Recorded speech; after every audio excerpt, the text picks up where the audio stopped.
The City of London, or the Square Mile as it is often called, is one of the world's major financial centres.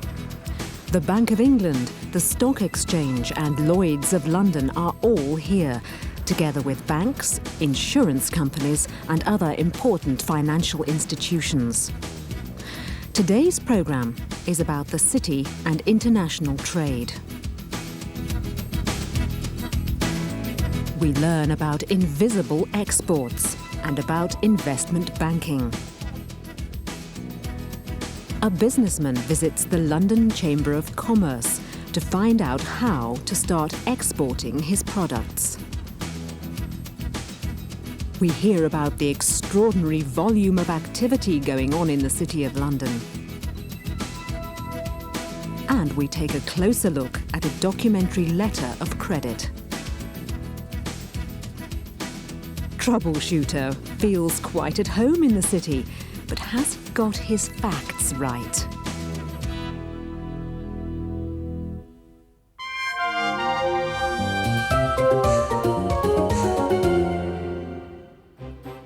Lloyd's of London is world famous for insurance. Nick Doak is the manager of media relations. Lloyd's origins go back over 300 years.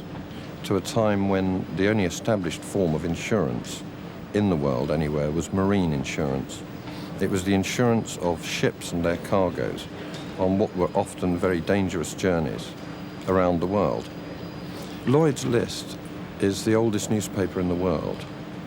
Its origins were those of a news sheet that was put out at the time of Edward Lloyd's coffee house, the beginning of Lloyd's itself. Lloyd's started as a market of individuals offering insurance. There were no insurance companies at that time. And from that, it has grown into the very sophisticated market that it is today. Invisible exports are all about international trade. They move the money around, which makes international trade possible. Currency transactions, futures transactions, the purchase of insurance to protect international trade, and also, of course, the banking transactions which pay the money for goods and services.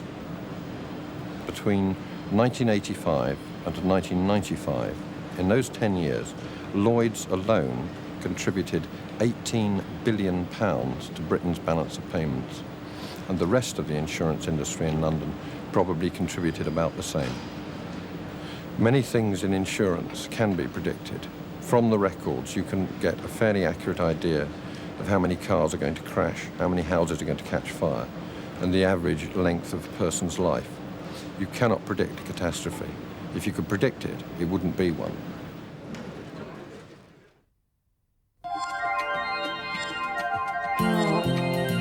Now, let's look at some of that again. First, focus on facts. How old is Lloyd's of London, and what kind of insurance did it deal with first?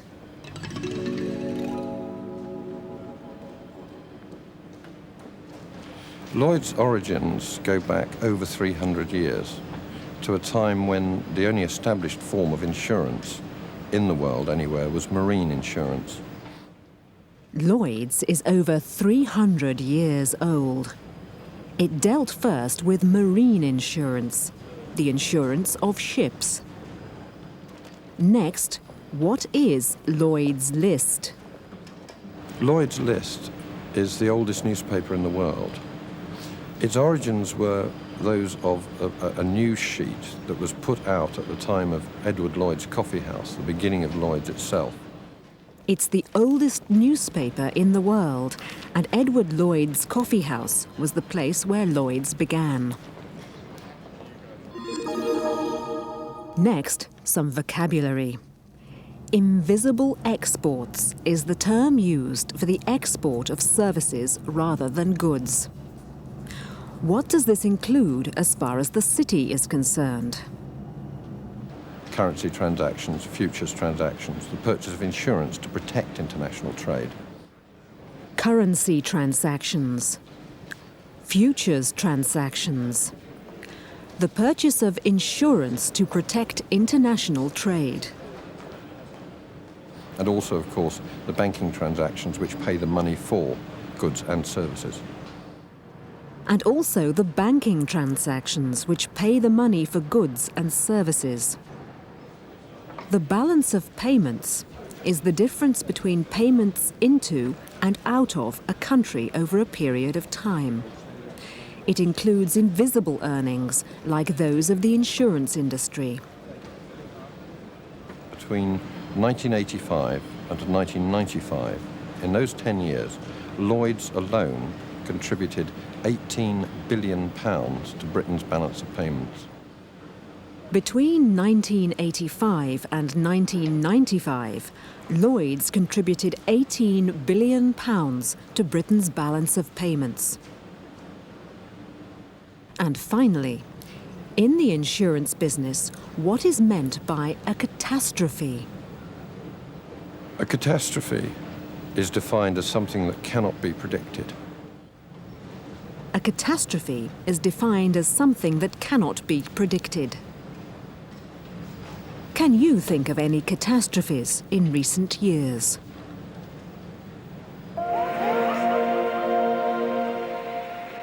Deutsche Morgan Grenville is a major city investment or merchant bank.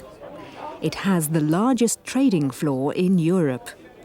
Jez Farr is the communications manager. Investment banking is for companies, usually international companies that wish to borrow large amounts of money.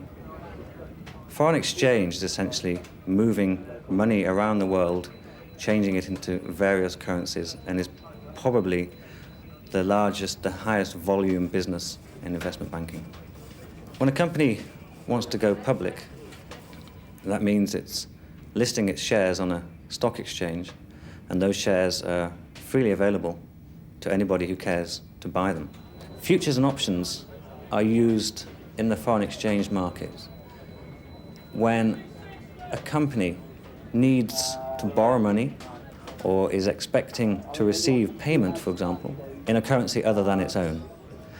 To ensure that it doesn't lose money from when the deal is completed to when the payment is made, an option would be putting down a small amount of money to buy the option which would entitle them to buy a currency at a certain exchange rate. A future is similar, except they must buy the currency at an agreed future exchange rate. There are also other investors who play the foreign currency market. And sometimes these people are called speculators because they do not have a traditional corporate need for the currency. They are playing the currency markets.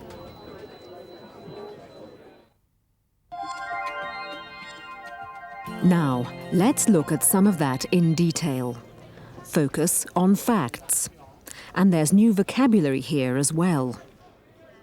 What kind of companies use investment banks?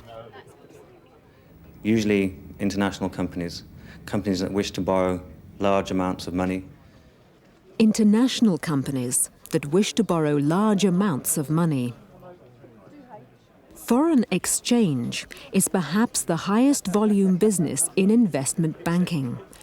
What else does Jez Farr say about it? And foreign exchange is essentially moving money around the world, changing it into various currencies. Foreign exchange is essentially moving money around the world, changing it into various currencies. Helping companies to go public is an important function of investment banks. What does it mean?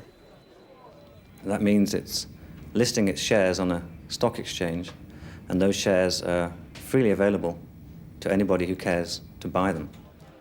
Going public means that the company is listing its shares on the stock exchange for anybody who cares to buy them. And some more vocabulary connected with the financial activities of the city. Futures and options are two ways that companies use to eliminate risk from fluctuations in the exchange rate. An option is the right to buy currency at a specified exchange rate. A future is an agreement to buy at that exchange rate. And finally, people who play the foreign currency market. Sometimes these people are called speculators because they do not have a traditional corporate need for the currency. They are playing the currency markets. These people are called speculators. They are playing the currency markets.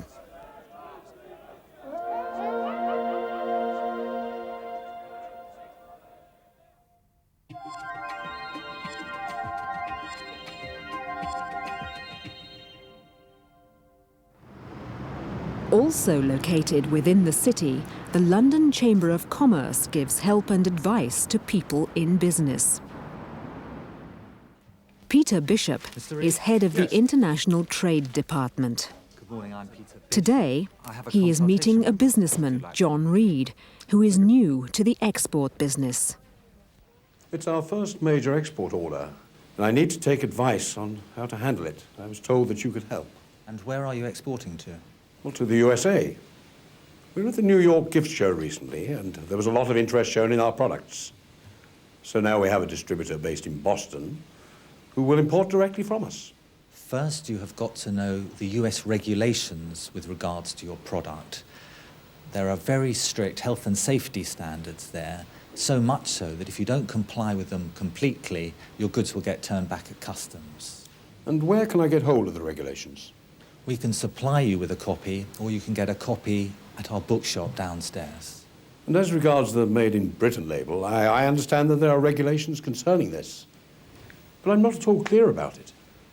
There are a number of issues here. Firstly, are the materials sourced in the UK, or do you buy in from abroad? If you buy in from abroad, what manufacturing process has been undertaken before you re-export the goods?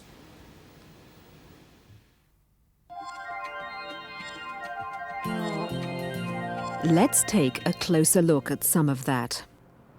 First, where is John Reed planning to export to, and where is his distributor based?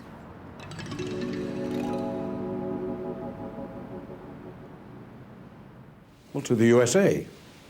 We were at the New York gift show recently, and there was a lot of interest shown in our products. So now we have a distributor based in Boston who will import directly from us. He's planning to export to the USA. The distributor is based in Boston. Next, focus on language forms. Some English verbs, like tell and inform, can be used in a personal passive form. Listen to John Reed. And I need to take advice on how to handle it. I was told that you could help. I was told that you could help. He could also say, I was informed that you could help. Next, some vocabulary. There are certain things that John Reed must know. First, you have got to know the US regulations with regards to your product. First, he's got to know the regulations. But which regulations? There are very strict health and safety standards there. Very strict health and safety standards, and exporters must comply with them. That if you don't comply with them completely, your goods will get turned back at customs.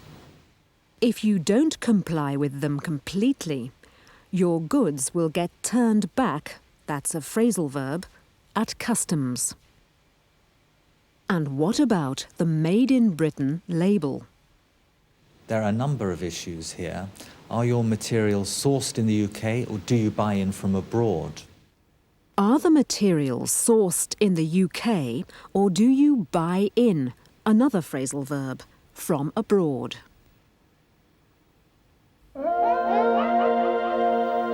You'll find these useful regarding US regulations. Let's move on to financial matters. You need to do a credit report on the company you're selling to, your distributor. Can you help us there? It's a large order. You're probably going to need pre-shipment finance. Have you thought about that? I had thought of approaching my bank for an overdraft. Well, there are many alternatives. One that you should think about is factoring, which could take a load off your shoulders. It's when a firm of factors takes over your invoices, you pay them a fee which represents a percentage of the invoice value, but you get paid straight away. I need to know which currency to invoice in, pounds, sterling or US dollars. Should I sell forward? What does that mean exactly? It's to do with currency fluctuations. It's a question of whether the pound will go up or down against the dollar. And obviously there is a potential risk for you here. Selling forward means that you're not at risk when exchange rates fluctuate. As regards payment mechanisms, you could choose the collection method, which involves bills of exchange, but the documentary letter of credit is the most secure form of payment. Could you explain how it works? Basically, a letter of credit enables you to draw payment through a bank, provided stipulated documents are produced. For example, bills of lading, certificates of origin, and certificates of insurance, as well as your invoice. I see.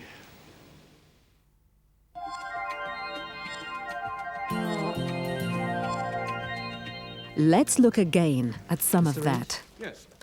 Peter Bishop has advice to offer on financial matters. More vocabulary. You're probably going to need pre-shipment finance.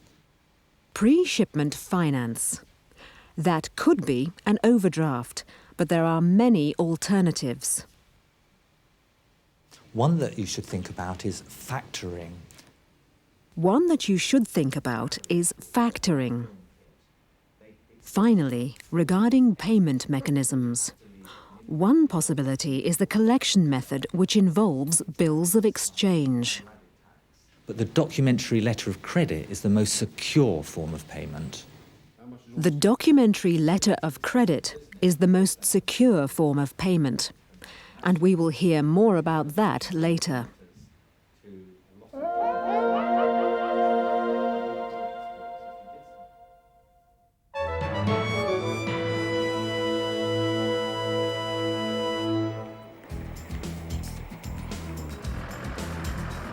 The principal trade association for the UK banking industry is the British Bankers Association. Roger Miles is the BBA's head of communications. The square mile is one of the world's major international financial centres now for a number of reasons. I think we have the history of being a maritime and therefore a trading nation. But we also have an extraordinary concentration of activity and volume of activity in markets in London. As a very rough index, we have around 500 foreign banks in London, which to my knowledge is the greatest number of foreign banks in any city in the world. In the form of the stock exchange in London, we actually have the world's strongest international equities market. Although New York and Tokyo have a larger equities market by volume, that is for share trading, their markets are very much more driven by local needs for companies within their own countries or regions. The distinctive strength of London is that we are an international share market where shares of the world's companies change hands, and indeed other forms of capital to support trading activity worldwide. Apart from the markets themselves, there are a number of broader reasons why companies like to do business in the city. Perhaps the most obvious one, the city is called the Square Mile. It's rather less than 2 kilometres square concentration of expertise in financial services, in professional support, in the law, accountancy, various other supporting activities. There's a strong infrastructure, particularly since the deregulation in the 1980s. We've seen a rapid growth in service technology. For example, the new ring main of fibre optic communications means that these enormous volumes of trading through the markets can travel at the speed of light around the city from dealing desk to dealing desk uninterrupted. It is very striking, the sheer volume of activity going on in the city. Taking, for example, the money markets, latest best figures that we have seen indicate that around $1.6 trillion, that's 1.6 with 11 zeros after it, of money are flowing through the world's money markets, and the City of London has around a third share of that. I myself had a rather mixed approach to banking. I originally took an English degree. I then spent a while training as an accountant and worked in corporate public relations for just over 10 years before coming into working with the British Bankers Association in my current job.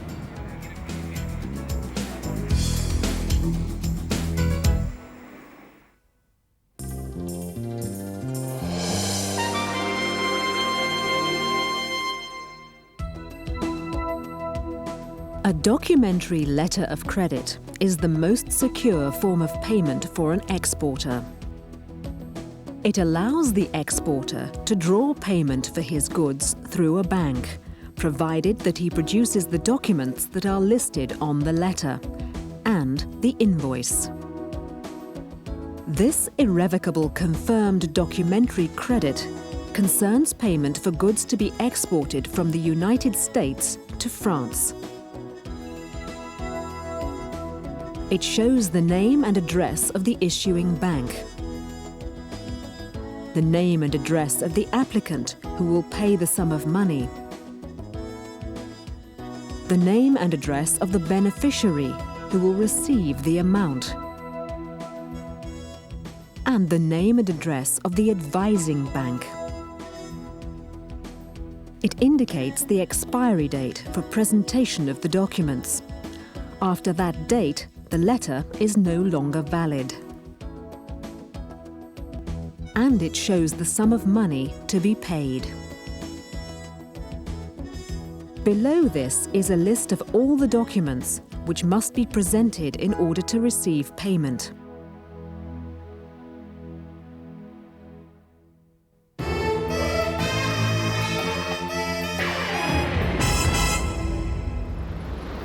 The meeting's delayed. What's that? 2 hours. The meeting's been delayed by a couple of hours. His name's Troubleshooter. I see. He's a high flyer. Yes, I know you want someone really special. A high flyer. Carrying rolled umbrella. What's that? Oh, he'll be carrying a rolled umbrella. Oh, I think I see him now.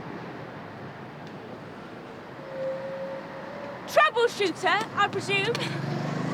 I see my reputation precedes me. I am recognized even in the city of London. Troubleshooter at your service. I'm afraid the meeting with my boss Kevin has been delayed by a couple of hours. Well, what a perfect opportunity for me to show you around the city. Oh, no, Come on, well, yes.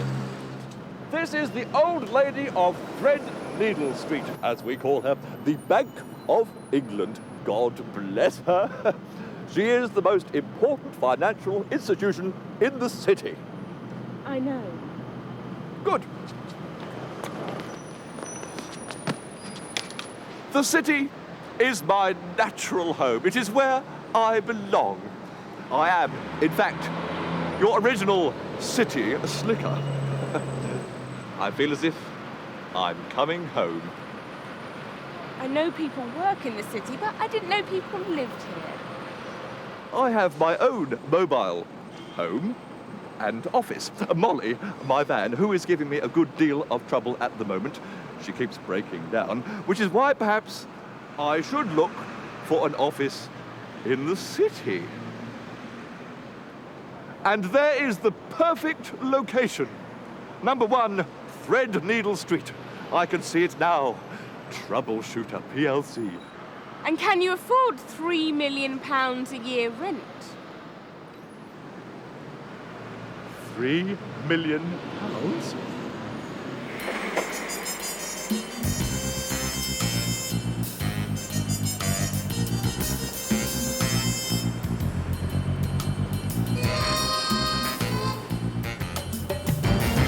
Lloyd's of London. The building looks to me like the insides of my old mother's gas boiler. Actually, that is an award-winning piece of architecture. Lloyd's insures spacecrafts, satellites, oil platforms. Good heavens, is that the time? Do you fancy a spot of luncheon?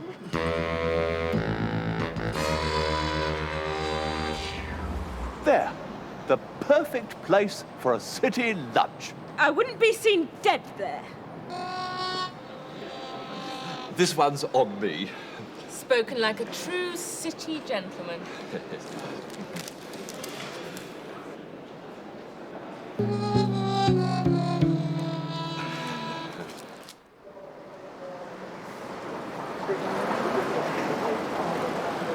Here we are in the financial district, one of the great financial centres of the world.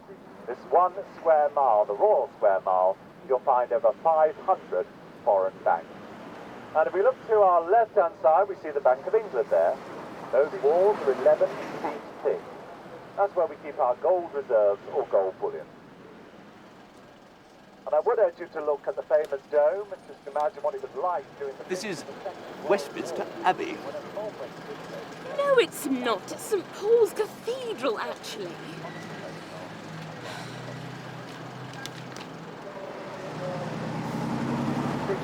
Your daughter's been very kind in That Scotland. You is want to get some wonderful London postcards Bridge. and marvellous opportunity. It's Tower Bridge. No, it's London Bridge.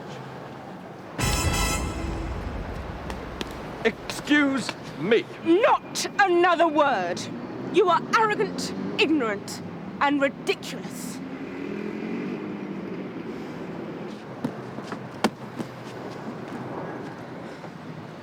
Kevin, we'll be there in a couple of minutes. Kevin, are you sure you want this troubleshooter? I've just had the worst 2 hours of my life with him. Never mind all that. What are his good points? His good points? Well, he did buy me lunch. He's thick-skinned, and nothing seems to upset him. He sounds like the guy for us. Bring him along. Hurry. Kevin, are you sure he's the kind of man you need? Absolutely. Well, if you say so. My boss seems to think you're just what we need.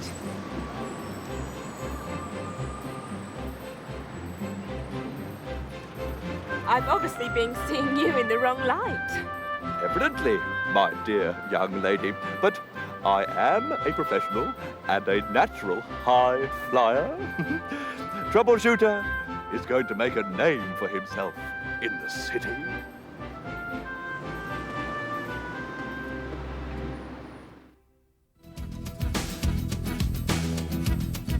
That's all from the City of London and from Fast Track English, the business world. You will find all the usual exercises, texts, grammar and vocabulary in your student's book. We hope you have enjoyed the series and that you have found it helpful and interesting. Good luck with your business studies.